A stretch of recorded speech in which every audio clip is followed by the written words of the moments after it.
Hi எல்லாருக்கும் வணக்கம். இன்றைக்கி நம்ம என்ன பார்க்க போகிறோம்னா சோயா கட்லெட் எப்படி பண்ணுறதுன்னு தான் பார்க்க போகிறோம். இது ரொம்ப குயிக்காக சிம்பிளாக பண்ணிக்கலாம்.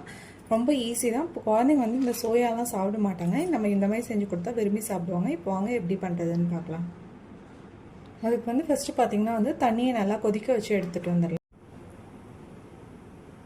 இப்போ வந்து பார்த்திங்கன்னா ஒரு குக்கரில் வந்து பார்த்திங்கன்னா வந்து ஒரு 4 சின்ன சின்ன உருளைக்கிழங்க 4 இது வேக வச்சு எடுத்துக்கிறேன். ஃபஸ்ட் சோயா வந்து ஒரு ஃபுல் இது எடுத்திங்கன்னா வந்து அந்த இதில் வந்து அரைவாசி உருளைக்கிழங்கு இருக்க மாதிரி எடுத்துக்கோங்க. சோயா வந்து ஃபுல்லாக முக்கால்வாசி இருக்க மாதிரியும் ஒரு கால்வாசி வந்து உருளைக்கிழங்கு இருக்க மாதிரியும் பார்த்துக்கோங்க. இப்போது இதையும் தண்ணி ஊற்றி வேக வச்சு எடுத்துகிட்டு வந்துடலாம்.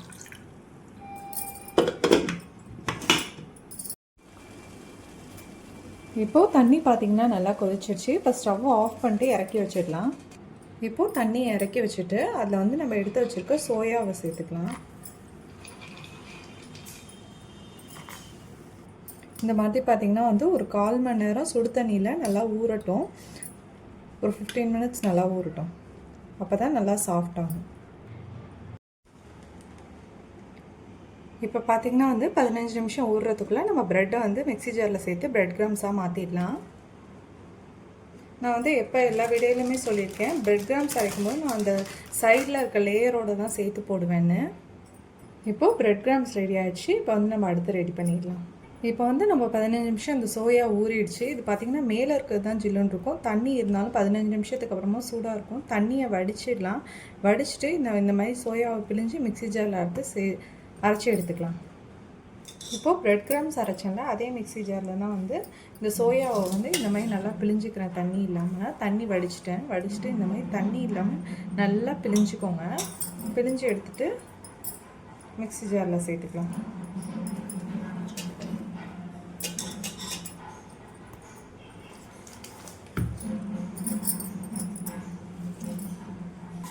இப்போ பார்த்திங்கன்னா வந்து நம்ம சோயாவை அரைச்சி எடுத்துட்டோம். இந்த மாதிரி பார்த்திங்கன்னா வந்து திரியாக இருக்கும்.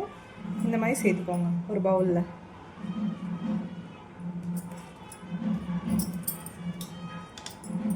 இந்த மாதிரி அரைச்சி இப்போ சேர்த்துக்கலாம்.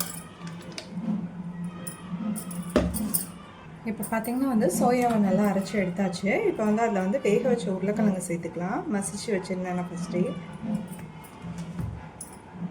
இப்போது அதுலேயே பார்த்திங்கன்னா வந்து பொடுசாக கட் பண்ண பல்லாரி வெங்காயம் சேர்த்துக்கலாம்.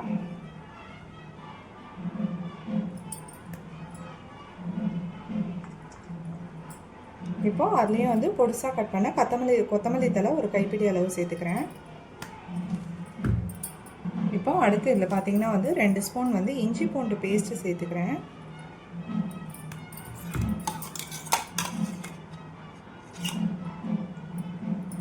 இப்போது அதுலேயே பார்த்திங்கன்னா வந்து 1/2 ஸ்பூன் வந்து ரெட் சில்லி பவுட்ரு சேர்த்துக்கிறேன்.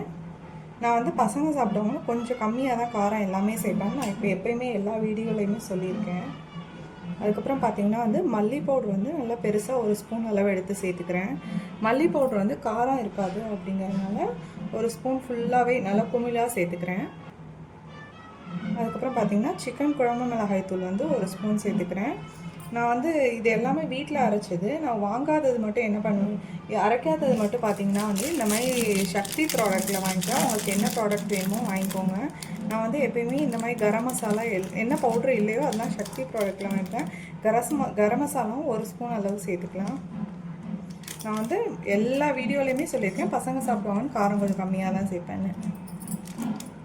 இப்போ பார்த்திங்கன்னா வந்து அதுலேயே வந்து தேவையான அளவு உப்பு சேர்த்துக்கலாம்.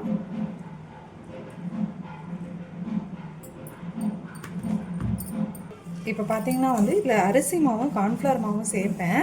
அதுக்கு முன்னாடி வந்து ஒரு வாட்டி இந்த மசாலா இஞ்சி பூண்டு பேஸ்ட்டு இதெல்லாம் சேர்த்தோம்ல, அதனால் பிசைஞ்சிக்கலான்னு பிசைஞ்சிட்ருக்கேன். நீங்கள் வந்து அரிசி மாவு கார்ன்ஃப்ளவர் மாவு போட்டதுக்கப்புறம் பிசைகிறேன் அப்படின்னாலும் அது உங்கள் இஷ்டம். இப்போ பார்த்திங்கன்னா வந்து இதில் வந்து நான் 2 ஸ்பூன் மட்டும் கார்ன்ஃப்ளவர் மாவு சேர்த்துக்கிறேன்.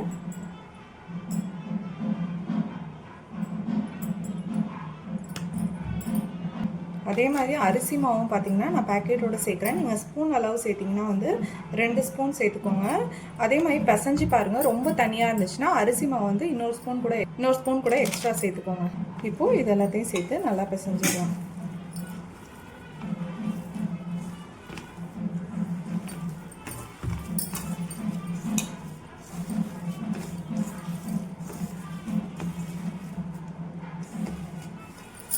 இப்போ பார்த்தீங்கன்னா வந்து அதில் டிப் பண்ணி போட்டு எடுக்கணும்ல, அதனால் வந்து ஒரு பவுலில் வந்து 1 ஸ்பூன் வந்து கார்ன்ஃப்ளவர் மாவு சேர்த்துக்கிறேன். இப்போது அதில் வந்து தண்ணி சேர்த்துக்கலாம். தண்ணி சேர்த்து மிக்ஸ் பண்ணி எடுத்து வச்சுக்கலாம். இப்போ பார்த்தீங்கன்னா வந்து நம்ம கட்லெட் பதத்துக்கு பண்ணிடலாம். அப்படி இல்லைன்னா உங்களுக்கு ரவுண்டாக வேணும்னா அந்த ஷேப் கூட பண்ணிக்கலாம், ஒன்றும் பிரச்சனை இல்லை. இந்த மாதிரி கட்லெட் ஷேப்புக்கு பண்ணிவிட்டு நம்ம கார்ன்ஃப்ளவர் மாவு வச்சுருந்தோம்ல, அதில் டிப் பண்ணி எடுத்துகிட்டு ப்ரெட் கிராம்ஸ்லேயும் டிப் பண்ணி எடுத்து வச்சுட்டு நம்ம எண்ணெய் சேர்த்து அதில் ஒன்று ஒன்றா போட்டு எடுத்துடலாம். பாருங்கள், இப்போ ரெடி ஆகிடுச்சு பாருங்கள். இந்த மாதிரி பண்ணி எடுத்துடலாம். இப்போது ஸ்டவ் ஆன் பண்ணி பாத்திரம் வச்சு எண்ணெய் சேர்த்துக்கலாம். இப்போது பாத்திரம் நல்லா ஹீட் ஆகிட்டு எண்ணெய் சேர்த்துக்கலாம். இதில்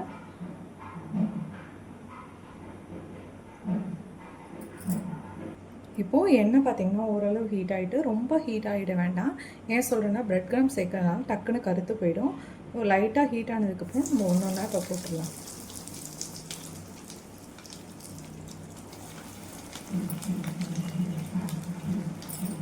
இப்போ பார்த்திங்கன்னா திருப்பி விடுங்க. டக்குன்னு திருப்பி விட வேண்டாம், ஒரு 3-4 நிமிஷம் கழித்து திருப்பி விடுங்க. நான் கடலெண்ணெய் சேர்த்துருக்கேன், ஏன்னா சன்ஃப்ளவர் ஆயில் தீஞ்சிச்சுங்கிறதுனால கடலெண்ணெய் சேர்த்துருக்கேன், அதனால இப்படி மேலே நிறையா வருது. இப்போ பார்த்திங்கன்னா வந்து நம்ம கட்லெட் வந்து சூப்பராக வந்து கோல்டன் ப்ரௌன் கலரில் ஆகிடுச்சு பாருங்கள். இப்போ எடுத்துடலாம்.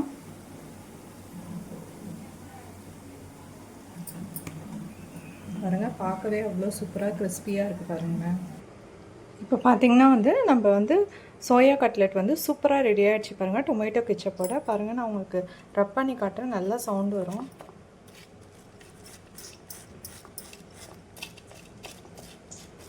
பாருங்கள், சூப்பர் சவுண்டாக இருக்குது, நல்லா கிறிஸ்பியாக இருக்குது, நல்லா சாஃப்டாகவும் இருக்குது. கண்டிப்பாக இதை நீங்களும் வீட்டில் ட்ரை பண்ணி பாருங்கள். குழந்தைங்களுக்கு ரொம்ப பிடிக்கும். சோயாலாம் குழந்தைங்க சாப்பிட மாட்டாங்க, இந்த மாதிரி செஞ்சு கொடுத்தா விரும்பி சாப்பிடுவாங்க. கண்டிப்பாக நீங்களும் வீட்டில் ட்ரை பண்ணி பார்த்துட்டு எப்படி இருக்குன்னு கமெண்ட் பண்ணுங்கள். தேங்க்யூ.